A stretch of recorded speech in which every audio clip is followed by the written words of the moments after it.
Omicron, the Delta variant, appears to be decreasing in the U.S. as the numbers of new COVID cases and hospitalizations also declines. Well, here to answer your questions is Dr. Sharon Wright, Chief Infection Prevention Officer at Beth Israel Lahey Health. Thank you so much for joining us. Thanks for having me. All right, Dr. Wright, the data is improving here in Massachusetts as well. We saw new cases today down 20% just from last Monday. But yet we still have, across this country, 1,800 Americans dying every day from this virus. So are you confident that this latest surge, the one related to Delta, may be ending?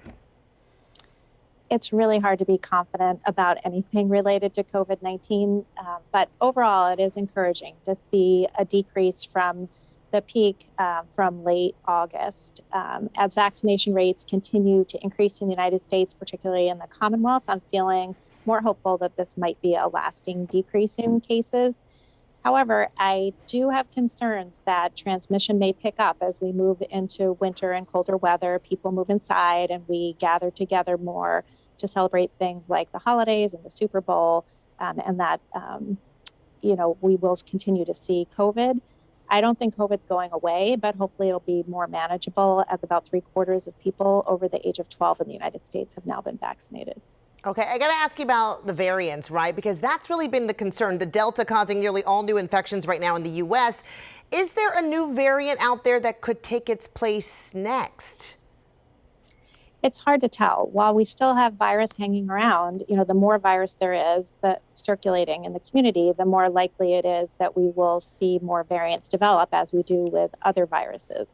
So the more people who we can get vaccinated, the more we can eliminate or at least reduce that risk. All right, a new study just out looks at the side effects from the Pfizer and Moderna vaccines, and it found that second dose, and we already kind of knew this, could cause myocarditis, or inflammation of the heart muscle, in some young men. What can you tell us about that risk and how concerning it should be? This was a really important study because there were over 2 million vaccinated persons in the United States included, and there was a 6-month follow-up. So it's really good data that closely matches the ones that you mentioned that were largely outside of the United States.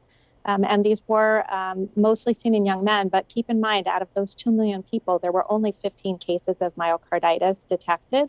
And these cases were admitted to the hospital, but treated for symptoms only, and none of them required ICU level care.